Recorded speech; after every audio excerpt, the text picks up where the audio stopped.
Hey everybody, and welcome to the live show for our first one of daylight savings time. There's a movement on the West Coast to cancel going back and forth between daylight savings time and standard time. Now the movement is afoot to switch to daylight savings time permanently, and that could be as early as next year. And that would mean, on the West Coast anyway, that California, Oregon, Washington State, and British Columbia, where I live, would all be on the time zone we're on now, which is daylight savings time, which is okay the further south you are. But here in a northern location like British Columbia, that means that the winter solstice, it would be getting light at 9 in the morning. That's way too light. So if they're going to go to not changing it, my vote is for standard time, not daylight savings time. All right, and not enough about that. I just want to let you know that I get to put another pin in the map. Last weekend, it wasn't a car trip, it was a family trip. And for all the years I've been traveling around the world, going to different car events all over North America and throughout the world, I've never been to Chicago. So I'm going to put a pin in Chicago, down there at the bottom of Lake Michigan. There it is. These pins are kind of big. Anyway, so never been to Michigan. I mean, never been to Chicago.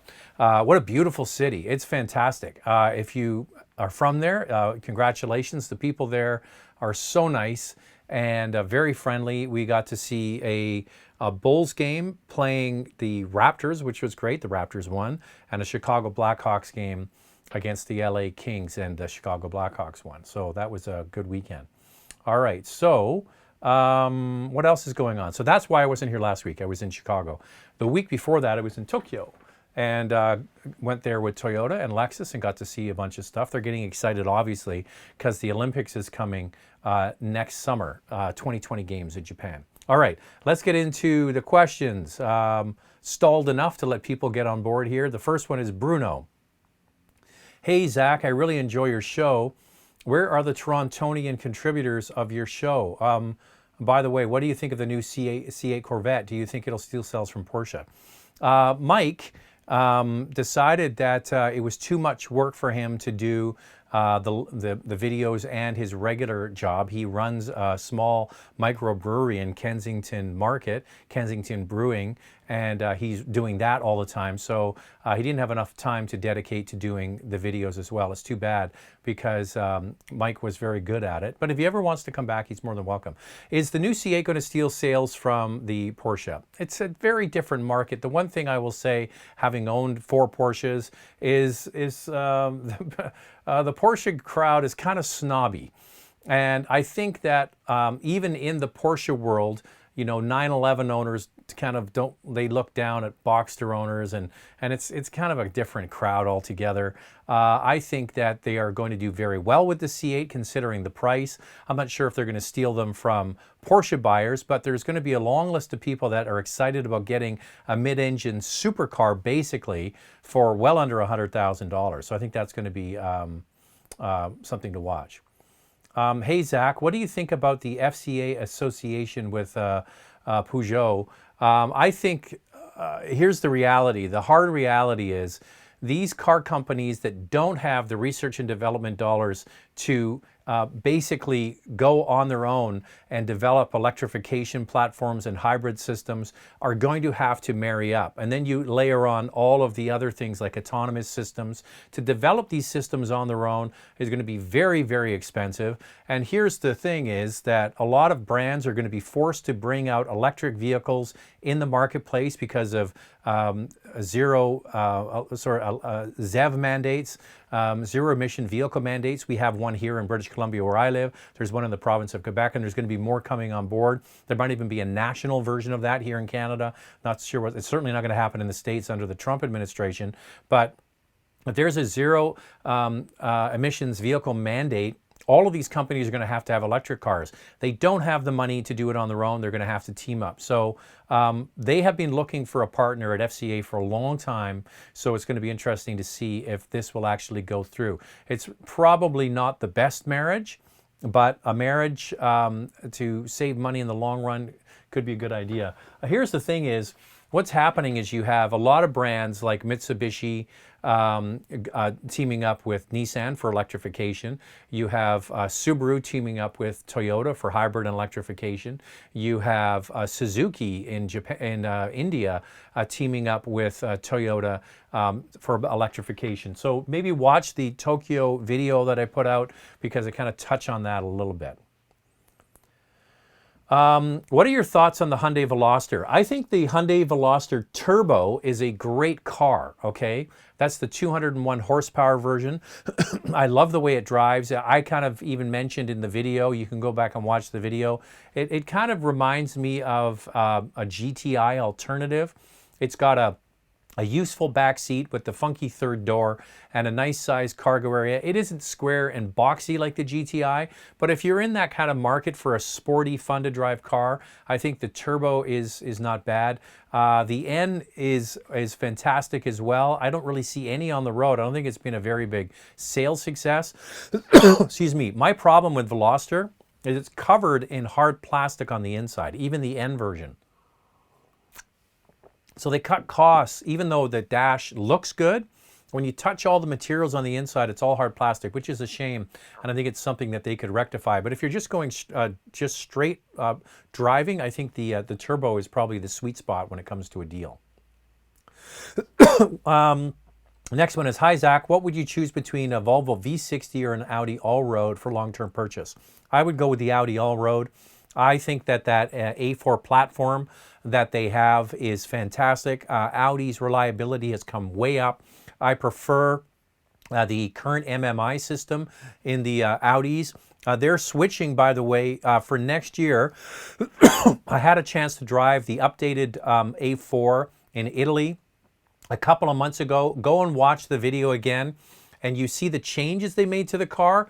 Almost entirely all of the comments are negative about the design direction they're going for the updated 2020, maybe 2021, I'm not sure when the car is going to be coming, Audi A4. So if you're in the market right now today, I would grab the current Allroad because I think that it has the MMI system that has the buttons. The new one is a touchscreen. I prefer the old one.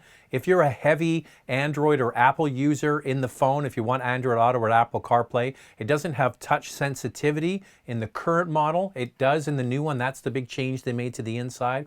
But I think the current Allroad styling and design, I think, is fantastic. So for me, it comes down to the difference between the two is that head unit. And I think that that's better than Volvo's system. Somebody's asking about the FCA merger. How long until Canada gets the GTI? Do you think it's worthwhile to wait? Well, here's something I want to tell you about. I am going to be going to Portugal in December to drive the Mark 8 Golf. It's official. I have my ticket. I'm going to be going on the 10th of December, so there will be a video just after that. And that's the base model Golf. GTI and Golf R are going to be obviously coming after that car is introduced. I would suspect it's going to be a full year before we get it. So a 2021 model GTI and the Golf R. I can't say anything until I drive the car. I think it looks kind of good. I was surprised. I saw some pictures and spy pictures of the Mark 8 Golf online. I didn't think it looked that good, but now that I've seen it finally released, I think it looks pretty good, and it's going to be interesting to see it in person. Here's the thing is, every single time Volkswagen updates the Golf, it's kind of a big jump up. And the one thing I've said about the Golf recently, or actually since the Mark 7 came out, is that it reminds me it's kind of like Audi Light. It has a lot of Audi kind of qualities to it, especially the Golf R feels more like an Audi than anything else. So here's the thing is, you could get like a 2-year lease on a GTI, and then when the new one comes, decide if you want to buy it out and keep it or get the new one. But it's not coming anytime soon. Andre says Porsche Macan versus AMG 43 GLC. So I'm guessing the base model Macan versus the turbocharged 6-cylinder. In my opinion, as much as I love Porsche and I think they have a fantastic product, I think that 43 AMG GLC. It's kind of the sweet spot. What's the number again? 365 horsepower, I think the number is, right around there, or 356. I'm trying to remember off the top of my head. I think that is a wonderful car. I think the AMG appearance package on the GLC looks fantastic. I think it really, really sets the car off. And I've suggested a lot of people try it. Now, it's getting a little bit long in the tooth compared, they just refreshed the Macan with the interior, with the large screen, but I could live with that. Go and drive them both. Pick the one you like. Pick which one is going to give you the better deal and go from there. They're both fine choices. So clarify if it's Macan or Macan S. DJ Pleasure Seeking Missile, my favorite name. Thoughts on PSA merger with FCA? Are we closer to getting French cars in North America? I highly doubt we're going to get French cars in North America, other than maybe refreshed, you know, as like a Dodge maybe. I just think that FCA in North America is Jeep and Ram. It's the Jeep and Ram company, and that's really all they push. The minivan is the Caravan, or the Grand Caravan, has been continuing to sell because it's so inexpensive. Pacifica, not so much. I don't think we're probably going to get any kind of French content other than maybe some kind of like additional vans or something like that. But I just don't see it. I think that this is really a play to drive down costs of new technology they're going to have to deal together. Hey, Zach, what's tour options on the Volvo XC90? How does it compare to the X5, Cayenne, and trim questions, I guess is what you're asking. Hey Zach, what trim options on the XC90? How does it compare to the X5, Cayenne, or Q5?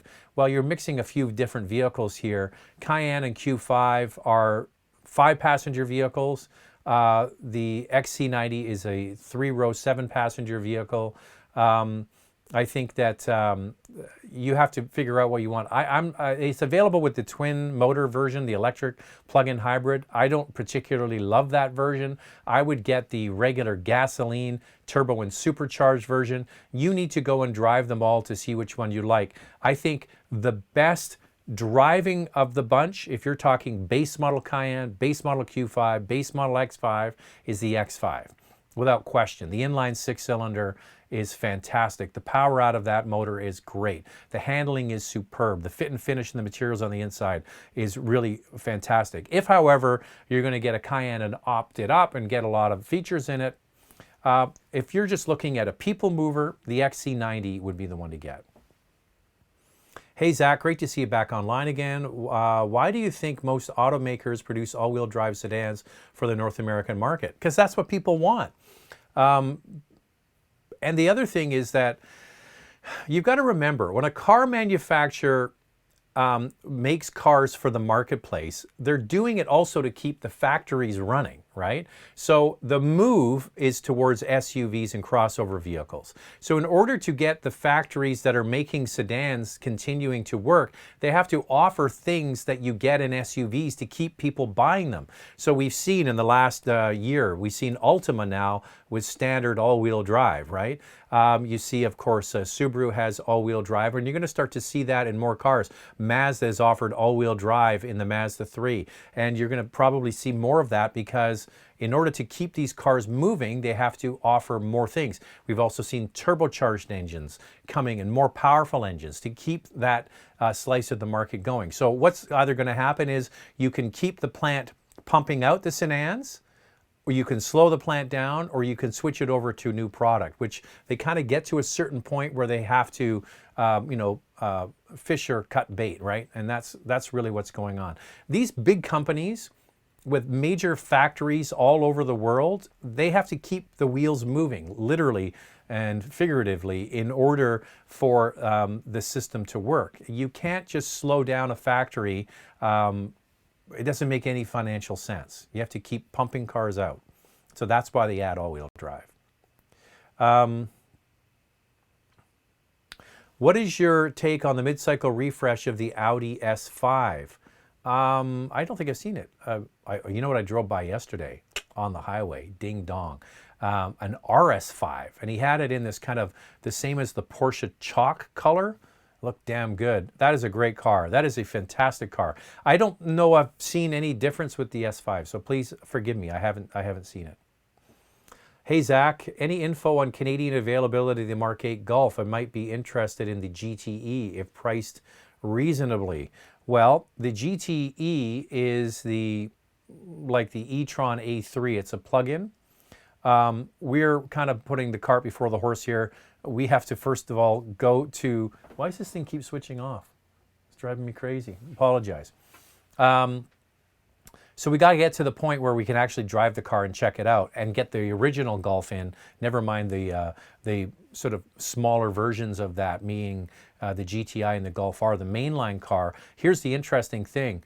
So you're aware, in Canada, Golf has been confirmed. The Mark 8 Golf, the regular 1.4 liter, is coming to Canada, not confirmed for the US, and likely they're not going to take it. In the US, they're going to take GTI and Golf R, and maybe we might get a GTE, which we've never had in North America. So we'll have to wait and see on that. Volkswagen is going to be pushing their ID family of full electric cars. So are they going to also offer a plug-in version? I'm not quite sure. We'll have to wait and see. But people are getting way ahead of themselves here. We have to get the first regular gas ones here before we're going to start seeing any of those specialty models. Hey Zach, I really admire your reviews. Well, thank you for that. It's the best. Well, thank you for that. Advice on buying a used BMW 3 Series 2015. Do you think it'll be costly to own one? Well, the good news is, if you're getting a 2015, you could look for one that's come back to the dealership as a certified pre-owned, okay? So depending on when the car went into service, a 2015 could have actually been sold in the beginning of 2016. You don't know.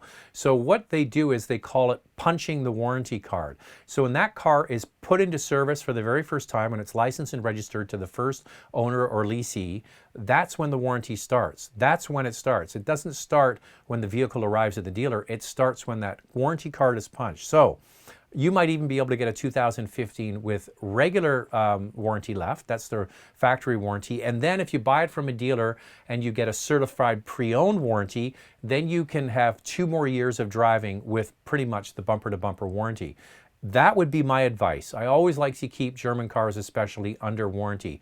So what you can do is, if you're interested in getting a 2015, look for one that maybe still has factory warranty, look for one that's certainly certified pre-owned, and also when you buy the car, you can opt at that time to take an extended warranty. You might take the car out to 8 years or 10 years under warranty. So if you really like a certain one that you've driven and you think it's great and it's going to be your car, get it under warranty as long as you can. It might cost you a few $1,000s to get a long-term extended warranty, but that would probably be my best advice to you. Okay, jumped ahead here.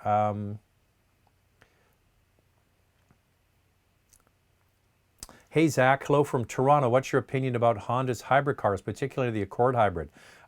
Their hybrid technology is very good. It's interesting though, because most people don't think of Honda, they think of Toyota. I say hybrid, you think Toyota. They have done such a good job of promoting the Toyota hybrids, and their technology really is, in my opinion, fantastic and could be argued to be superior. They certainly have many more available in the marketplace. But yeah, try the Accord hybrid. It has a unique system and how it works, quite different than the way Toyota does it. I have no problem telling you that it's a fine car. You know, try the Camry hybrid and see them back to back, which one you like. This is a great opportunity for me to jump into the sponsor of the channel, which is Car Cost Canada. So one of the factors when people are asking for cars to buy, and it comes down to which is better, this one or that one. Often, what is the tiebreaker is what is the car going to cost you, okay?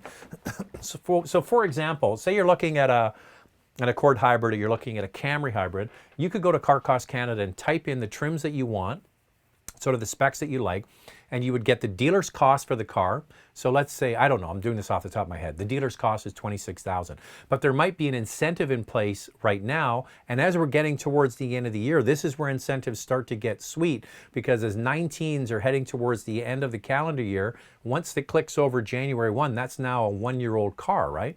So in the next 2 months, you're going to start to see more incentives to move cars that aren't selling that well. So you might go and say, okay, Accord Hybrid, they've got an extra $1,000 off. They might have a first-time buyer incentive. They might have 0% interest. You won't know any of that unless you go to carcostcanada.com. Then you go and you type in the Toyota Camry version of their hybrid and see which one gives you the best incentive. And then you can get Car Cost Canada to hook you up with a dealer or go in and do it yourself. So that's really up to you. And it's a great service. The first 2 searches, I believe, are free. So it's like paying for a good accountant to get your best income tax return. Why would you overpay for a vehicle when you can get the information for free or at a very low price and be armed with that information? Often when it comes down to A car and B car, it comes down to what is it going to cost me every month? Okay, so do the research. And I bet you, without even looking it up, Accord Hybrid, I would almost guarantee you that there might be some incentives on there. And a lot of them are hidden. They're not public. They're not, it's all on there, but they don't advertise it, is what I'm saying. Hey Zach, I like your videos. I want to replace my Civic Type R with a fun-to-drive compact SUV. I've shortlisted the XC5, RDX, and the Q3. Which one do you recommend? Anything else should I consider?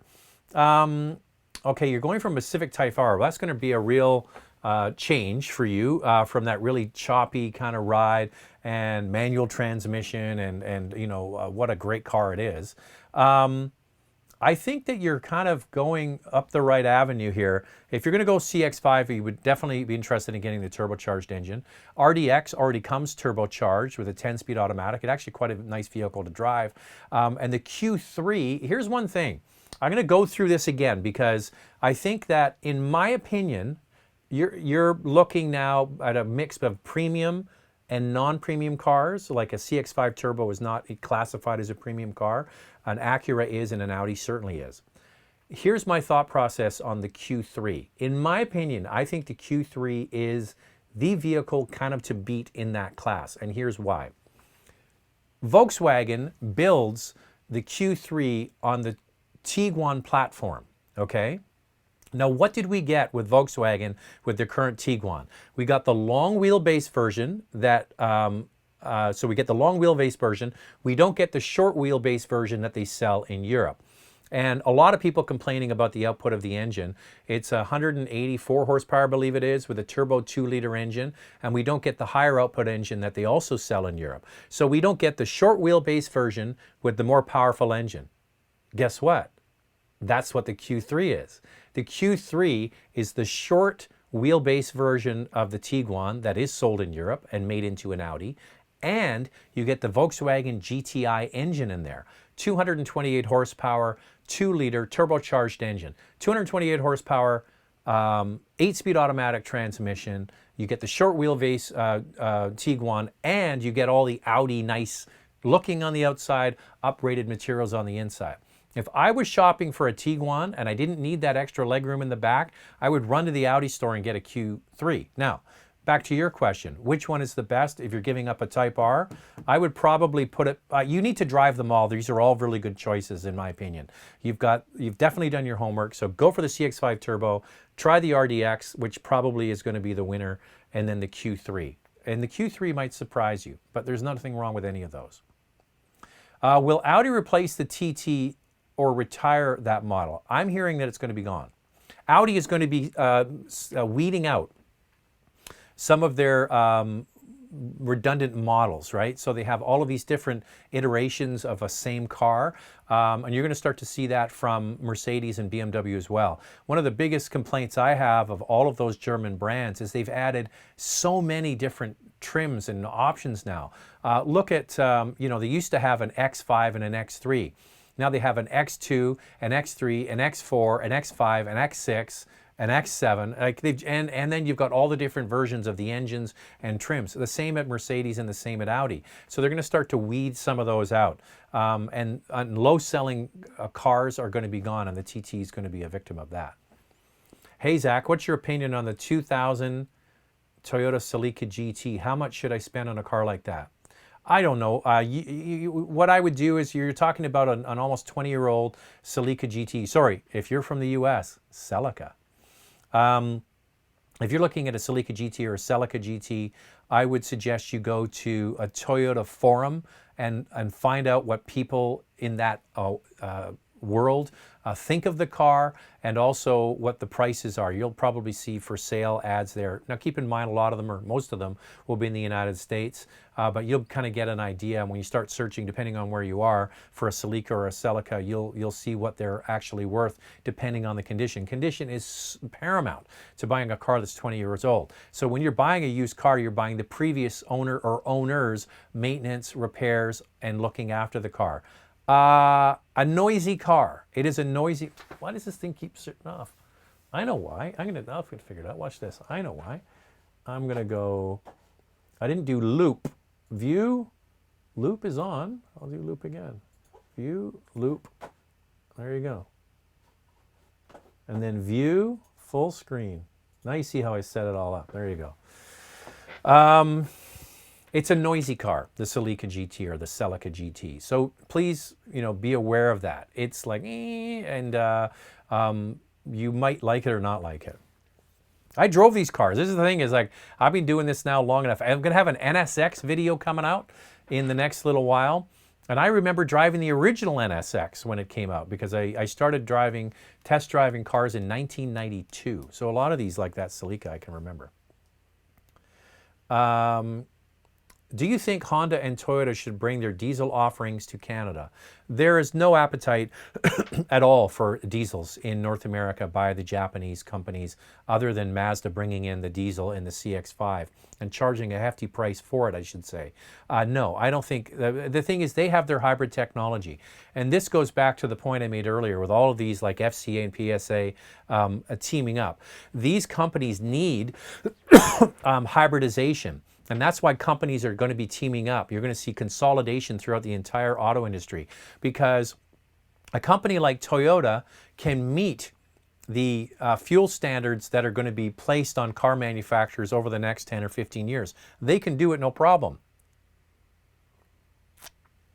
They are going to hybridize all of their fleet by 2025. So by 2025, they're going to have either a plug-in, a hybrid, or a fuel cell vehicle of every vehicle that they make. So that includes trucks. So you're going to be able to get a RAV4 plug-in hybrid that's going to be announced in the next month at the LA Auto Show. They're probably going to have plug-in versions of some trucks and things like that. They don't need diesel to meet their emissions and fuel economy standards. They're going to do it through hybridization. And here's the thing. Excuse me. I'm a huge diesel fan. I have a diesel vehicle myself. But after driving the RAV4 hybrid, there's no way a diesel could get the same fuel economy as that. It's just unbelievable. I got, on average, 4.6 liters per 100 kilometers doing a little run, 200 kilometers. And you know what? I couldn't believe how good it is now compared to what else is out there and what used to be a hybrid model. They're getting so much better. Can you please explain how come ICBC's in BC only choice for auto insurance? How is it possible? No competition. Are there rules for young drivers are absolute BS? I don't know what you're saying at the end there. For those that are not aware, we have a mandated province of British Columbia insurance for your for basically the first. What's the word I'm looking for? Not comprehensive. So when you buy insurance, you have to take out insurance coverage to make sure that the other person, if you're in an accident, is covered. And that is the most expensive part of it. That is mandated in British Columbia, that you have to buy it from the government-run insurance. The reason it was brought in years ago is because we had insurance that was run amok and was expensive and definitely punitive to young drivers. So what's happened over the years is they racked up debt. Governments took money out of the insurance companies' coffers to pay for other things, and now they're stuck. They need to pay back all of this money. I think, in my opinion, in the next couple of years, they're going to have to open up the insurance to other companies. So once you buy that initial coverage from the Insurance Bureau, Insurance Corporation of British Columbia, you can buy the optional insurance from another third party. But that is going to have to change. There's no way they can keep this up. It's so expensive for some drivers. It needs competition. And the only way to drive down costs will be competition. Hey, Zach, I need your help from you on my car purchase. I have two kids, 5 and a newborn. Congratulations. Has to be Honda Acura. Budget up to $20,000 depending on value. Looking at a 13 to 15 Accord Acura TLX. I would suggest you go, trying to remember what year they brought in the CVT for the Accord. I think you're barking up the right tree. If you can find out, I don't know off the top of my head, the last year for the automatic transmission Honda Accord, so whatever that was, that had, I think, a 6-speed automatic transmission and not a continuously variable transmission, that's what I would be looking for. And I think you're right on the money there, getting a Honda Accord, a couple of things working in your favor. First of all, very well made if you get it with the 6-speed automatic transmission. Last a long time. The 4-cylinder is really good on fuel. And mid-size sedans are not in favor at all. So yeah, that's what I would look for. TLX, not so much. If you're going to look for sort of a more premium version, go back and look for an Acura TL. Okay, the older model, the TL, it was a better car. See what happened when they switched to the TLX? They went to either an 8-speed, I believe it was, automatic, or a 9-speed. And the 9-speed wasn't great, and the 8-speed was a dual. I'm trying to remember now, the dual clutch. I'm trying to remember how it changed. Same thing. If you're going to go back and look for a used one, get the Acura TL with the 6-speed automatic, or the Accord of that era with a 6-speed automatic. Bruce says, have watched your sweet and sour Tiguan video, and you have lots of reviews, overwhelming comments on underpowered at 184 horsepower. Your thoughts? Hey, drive it. If you can live with it, go for it. If you don't, and you want to have more power, as I mentioned earlier, get an Audi Q3. It's got the GTI engine in it, 228 horsepower. Problem solved.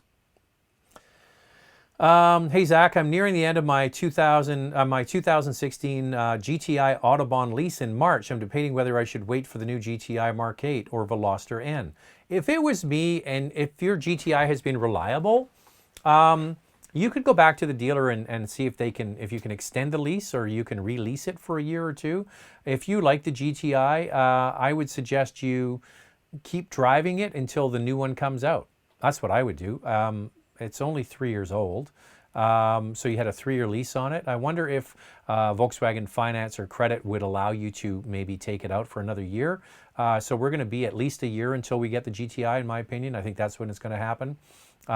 Or you can buy it out and then trade it in. Sometimes it comes down to accounting and what you want to do with it, but that's what I would do. The other thing is, if you wanted to lease it, you could get a aftermarket lease company to buy out the car, and then you lease it from them for a year or so. That's what I would do. If the GTI is being reliable and you really like it and you want the new one, you want to try and keep this car until the new one comes.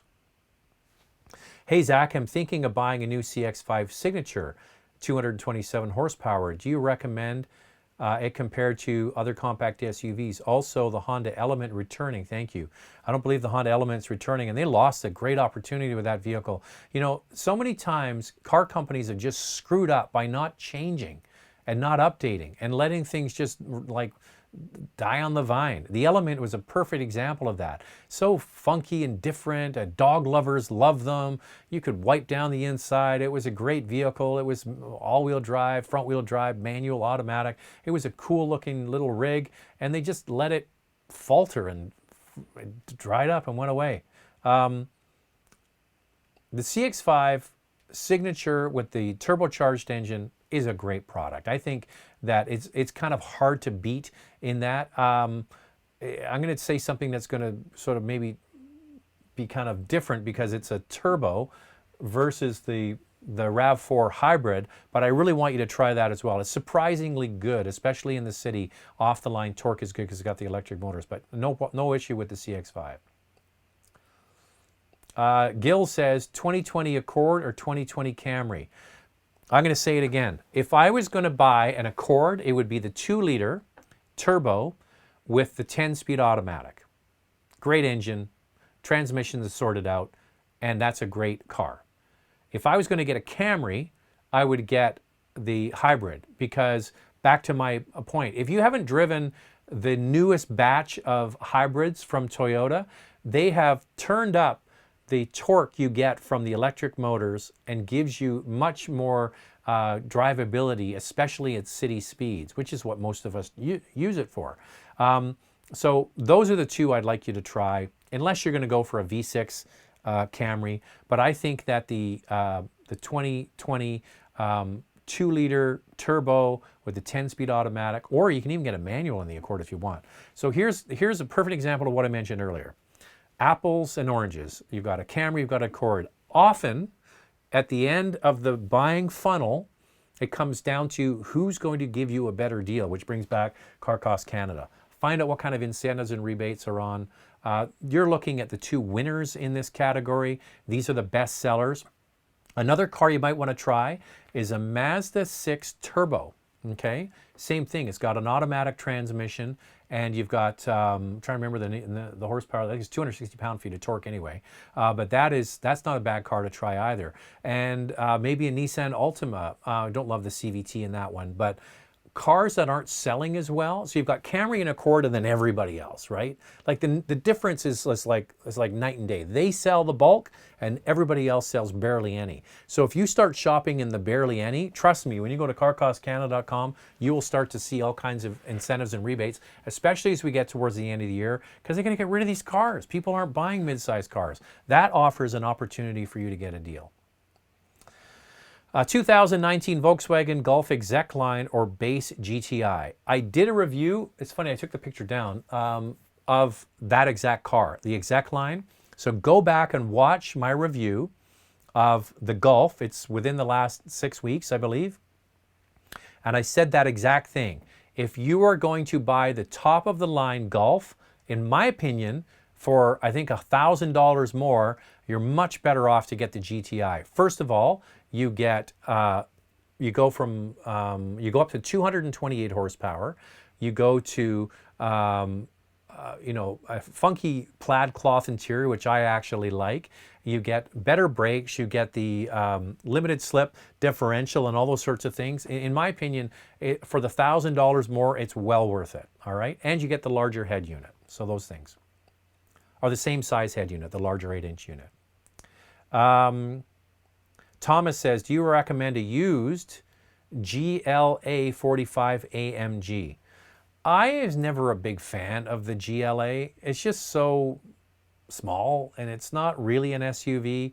The selling point of your question is the engine. Now the engine goes like hell. It is really quite something. In that small package can be a lot of fun. But there's a lot of cars in that space that can sort of do what this does. So if you love it and you really like it, yeah, but I just, for me, the GLA kind of left me cold. I'm jumping around again here. Apologize, everyone.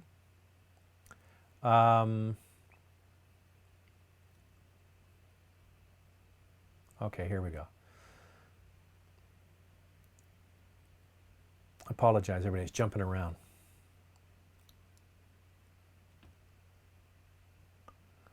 Struggling with the Acura RDX versus Tiguan, for example. In Calgary, premium about 17 cents per liter was 5 cents not that long ago. Well, yeah, so people are questioning the fuel they have to put into the car. You know, you don't have to put in premium gas into the RDX. It is recommended for a reason.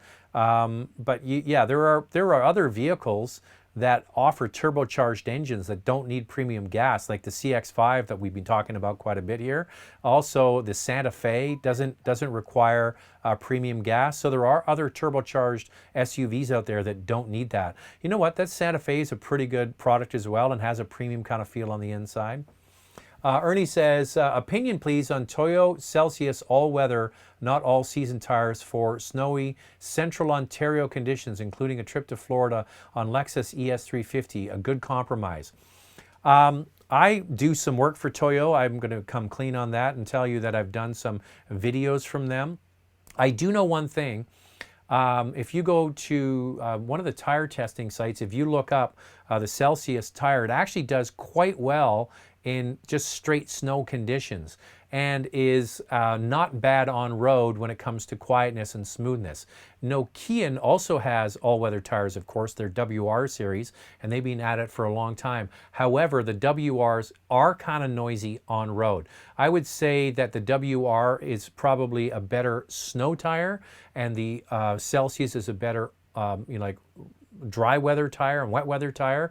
But from what I've read, the Celsius actually does pretty well in snowy conditions, which all comes down to, you know, the gray matter between your ears. But if you're driving a front-wheel drive Lexus ES350, you're used to not driving with all-wheel drive, you're used to not driving an SUV, you're used to driving in central Ontario snowy conditions, I think probably the Toyo Celsius would be fine if you use your brains and, you know, you're not going to go out there in a major snowstorm and wait for the roads to get fairly cleared. I think you'd be fine. But it would be probably better on a drive to Florida for drier, warmer weather. Looking at subcompact CUV, narrowed down to the CX3, the Kona, and HRV, all-wheel drive a must. What is the best? I think that the Kona is, in my opinion.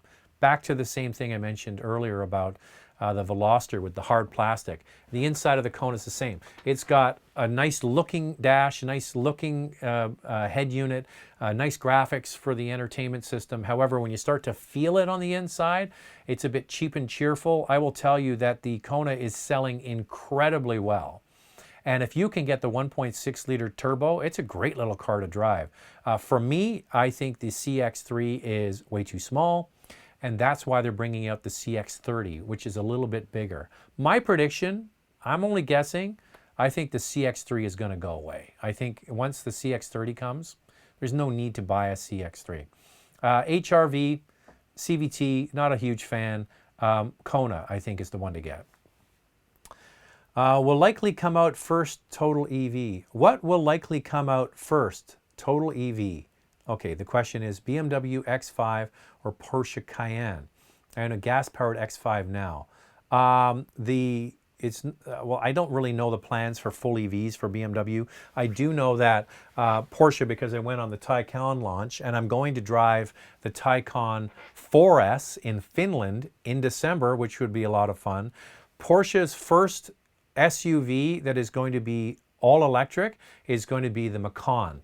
So they're bringing out Taycan, then the Taycan looks like the Sport Turismo Panamera, and then the first full EV SUV will be Macan. So I haven't heard of any plans for the Cayenne because they have the plug-in hybrid. That's what I can tell you right now. Are we going to start to get Chinese-made vehicles here? We already do get Chinese-made vehicles here. They're already coming in. Don says some Volvos are coming in from China. My Kia Telluride EX all-wheel drive needs the valve cover gasket replaced due to oil leak. Are you aware of any major quality issues with this new vehicle? There was some reports, and somebody here brought it up in this live Q&A, so I thank them for that, is vibration issues.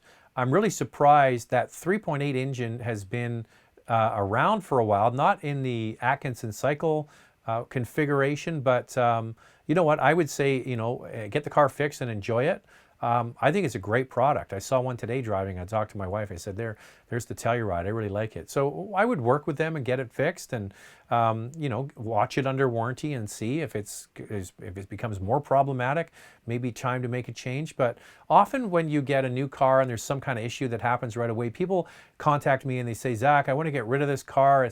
I know the transmission, they had to replace it. The car's only 6 months old. And I say, listen, they're not entitled to give you anything new. They're entitled to fix it. That's all they're required to do. So work with them, get it fixed, see how it goes. After that, it might be totally fine. I don't know. Nobody has a crystal ball. These are brand new products, the Telluride and the Palisade. They're all new, but Kia and Hyundai's quality scores are way up near the very top. So I would kind of wait and see what happens with it. Hey Zach, Acura RDX 2018 with the V6 or new gen Turbo 4. Well, that comes down to, do you want the newest and the latest, or do you want the tried and true? If you're somebody that likes the tried and true, you can go and watch my video of the last of the V6 RDX with the 6-speed automatic transmission. I said in that review, if you want to buy an SUV of that size with the premium features that it has on the inside, and you want to buy it and keep it for long term, buy the last of the V6 with the automatic transmission, and maybe wait and see on the turbo 2-liter with the 10-speed automatic transmission. There have been reports that the new RDX has not been reliable as the old one. Here's another thing you can do too. You could buy a 2018 or lease it or whatever you're going to get it from and keep it for 2 years. Okay, so get the very last of the V6. Keep it for 2 years, and if there's any outstanding issues with the new RDX, hopefully they're resolved by Honda, and then you could jump in to the new one. So you have to ask your personality. Are you risk averse? Then get the V6. It's a great product. Doesn't have the the fancy bells and whistles in the head unit, but it comes down to what you need. Hey Zach, thanks for the time here tonight.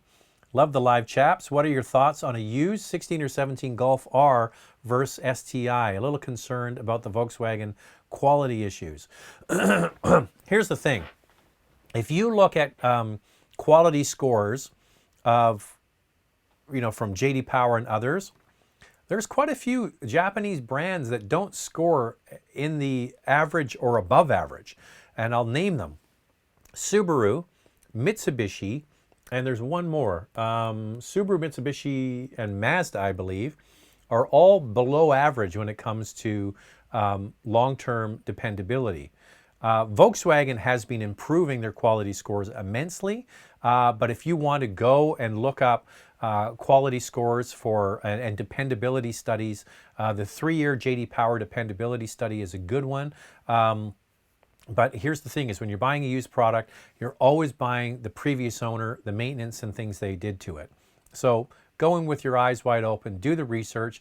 Number one thing is get the vehicle you're going to buy inspected. You're now going to be buying either a 2 or 3 year old high performance car. Is the person that owned it before you, did they beat on it? Especially like an STI, like someone could really be having at that car, and you want to make sure that it hasn't been abused. So do your research. I would suggest that they're probably equal when it comes to reliability. What is the best minivan to choose in Canada? I am not a person that believes that you should be buying luxury minivans. To me, a minivan is a box on wheels with seats, and it's just moving people around. If I was buying a minivan, I would get the cheapest minivan I could. Like, I have friends and neighbors who have spent $55,000, $60,000 on a frickin' minivan. I'm like, get a Dodge Grand Caravan and go buy a used Boxster. Why would you spend all that money on a minivan? I don't get it. Fully loaded Honda Odysseys or fully loaded Siennas. I don't understand it. I would buy the cheapest van you can and put the money towards another car or a nice vacation or something. Like, you can get a Grand Caravan for so cheap, and they've been making it for so long, and it has now become quite reliable. I don't know. What do you need a minivan for? To move snotty-nosed kids around, grandparents and the family dog? I don't understand why people spend a crap load of money on minivans. So if it was me, it would be a Grand Caravan, and or I'd look for a used Sienna. I prefer the Sienna over the Honda. I just find it more comfortable. For me, it comes down to seat comfort. Try it out for yourself. Ben says, VW promised the 2020 Passat NMS to launch in summer 2019. Last I checked, summer's over by now. What gives? I'm not sure what you mean by NMS. I'm not sure what NMS means. Do you mean that the new Passat? I don't see what the problem is, other than maybe there's made in the same factory. They make the Atlas. It could be just production constraints, but I don't know. Yeah, can't give me much information on that. Chinmei says, I saw your Tokyo Motor Show. Not much of electrification from major Japanese manufacturers. What's your take on that? When will we see the ID family cars in Canada? What you didn't see in the video is we spent a whole day in a conference room with engineers and executives from, we were a guest of Toyota at the Tokyo Show. And what I found very interesting is they went through all of their research and what they need to achieve as a major car company globally for reducing emissions and getting greenhouse gas emissions down. Toyota doesn't believe, and when you go through the process with them, when they go through the logic, it actually makes total sense. They had one chart, which was the most telling. It said if you took all of the vehicles and you made 20% of them electric, full electric EVs, we wouldn't reduce our greenhouse gas emissions to the target that we need, because you have so many jurisdictions that are maybe not as evolved as Western countries like Japan or Canada, United States, or all throughout Europe. So they firmly believe that it has to be a mix of all of the technologies that they have. They are going to have full electric cars. That is coming in. And once the first one comes from Lexus, they say there's going to be more coming quickly. Okay? But if you could get more people in the world to reduce the amount of fuel they use with simple steps like hybrid or plug-in hybrid. So there's the RAV4 is a perfect example. It's the best-selling car in the best-selling compact SUV in Canada. And later this month, they're going to be announcing a plug-in hybrid version of that. What the range is going to be, I would guess it's probably going to be about 50 kilometers or 30 miles on pure electric range. And then you could bring out a full electric version of that. What you need to do is you need everybody to use less fuel, not a small number using no fuel. That's their philosophy, and it makes perfect sense. So right now we have about 1.5% of people in the world using pure EVs. Okay, so they're using no fossil fuels. Well, they probably are, but depending on where the electricity is generated. Some it's, you know, coal and natural gas. So if you live in a place like BC, it's all made by spilling water. It's hydropowered, so it's very clean. So that's good. But you still have 98 to 99% of the rest of the world still using fossil fuels. So their philosophy is get everybody reducing their fuel consumption, and that would make a bigger improvement. And you know what? When you go through it with them, and I was there all day, like 6-8 hours, it makes total sense. So that's the theory behind it. They are going to have electric, but they truly believe that hybrid and plug-in hybrid is the best solution in the short run. I understand Porsche naming convention for their gasoline power vehicles. What do you find it a bit far-fetched, the naming electric vehicles using the turbo nameplate? We had many conversations. So I went on the Tiguan launch, I think it was 3 days, sitting at night at the end of the drive, chatting with the executives and the engineers over some good German beer and some Danish beer as well, and asking the same question. And they said, you know what, our naming structure is so well defined. Turbo S is the most powerful and most expensive, turbo below that, and then the S cars, and then the non-S cars. For whatever reason, they thought that was the way to go. I kind of agree with you. They could have, instead of turbo, they could have come up with something, you know, Tiguan Electron S could have been something that they could have done, but I don't know. That's what they chose. I understand. Hey, Zach, question from Algeria. Nice. Should I wait for the upcoming RAV4 hybrid? People are saying it will have better interior than the mediocre one we have right now. I'm not sure, Sayed, which one you have. If it's this new one, yes, the interior is better than the old one, for sure. But this is good, the one that we have in North America. So what I suggest you do is go back and look at the video I did of the RAV4. If that's the one you're waiting for, that's the interior you're going to get.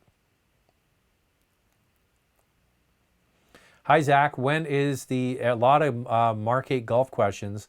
When is the Mark 8 Golf expected to land in North America? As I mentioned, I'm going to be driving the Mark 8 Golf, and it's going to be in December, about a month from now. I'll find more out about it then.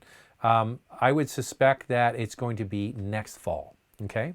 So basically a year from now. How often do you do this? Do what? I try to do the live chat every week. It doesn't work every week. Sometimes I'm on the road. Like as I mentioned, I was in Chicago last week with my family. The week before I was in Japan. So I apologize for that. Yes, I try to do it every Sunday. If I have a family dinner, for example,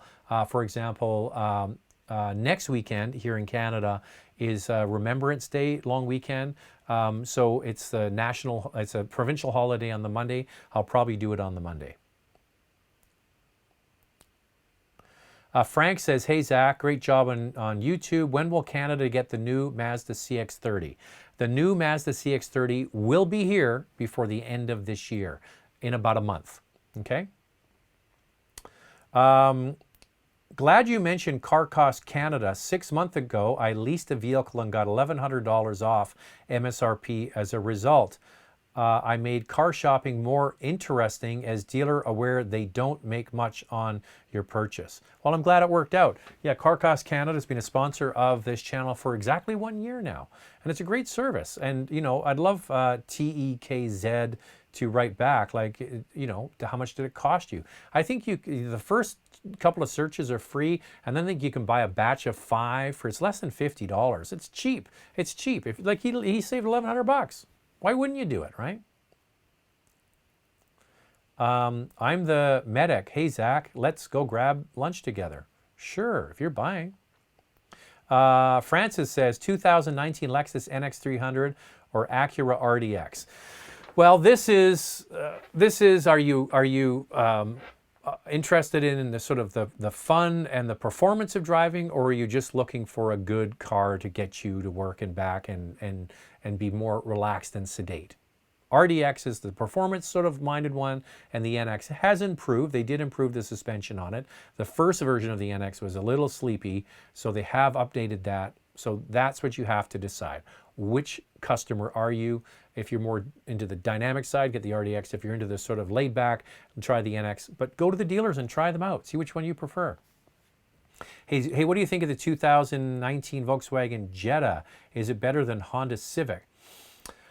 Okay, Honda Civic has a 1.5 liter turbo. Jetta has a 1.4 liter turbo. Both, if you're getting an automatic, come with continuously variable transmission. Jetta has a torsion beam rear suspension, solid axle. Civic has independent rear suspension. Quite a difference. Now, I will say that Volkswagen with the Jetta, with the new torsion beam rear suspension, did a very good job. I would suggest you try it and see, because when I drove it, it was really hard to tell that it didn't have independent rear suspension. They've made a big improvement there. So try it out. Those are the big highlights of each one. I would suggest that the 1.4 in the Volkswagen Golf feels like it has more power than the 1.5 liter, but you go and try it out for yourself. The other one is you can get the Honda without the turbocharged engine, okay, the 2 liter. So try that one as well. So those are my thoughts on each one, and you have to decide which one you like. Both have Apple CarPlay and Android Auto. They're both similarly priced. Volkswagen has 1 year extra warranty. That's something to consider. What's your opinion of the? What's your opinion on heel toe? Your stick shift every day, not worth the risk to the clutch to rely on the brakes? Okay, so I think you're confusing something. Heel and toe is a way of shifting gears. What you're doing is you're blipping the throttle and applying the brake at the same time. So if you've got 3 pedals, you've got your toe on the brake, and as you brake, you roll your foot like this onto the throttle to give it a little blip as you're downshifting. So you come up to a corner and you apply the brake, and then you put the clutch in, and then you boom, you just give a little blip as you change gears. If you're good at it, it's not going to provide any extra wear. You're going to have to downshift anyway. You're just doing it with a little blip of the throttle. It's fun if you can do it, and you can do it well. What you're thinking is that what I think you're actually saying is downshifting and using the transmission and engine for braking over just touching the brake pedal. So that's quite different from heel and toe. That will not hurt your transmission and clutch if you can match the revs quite well. So I don't know. Here's the thing.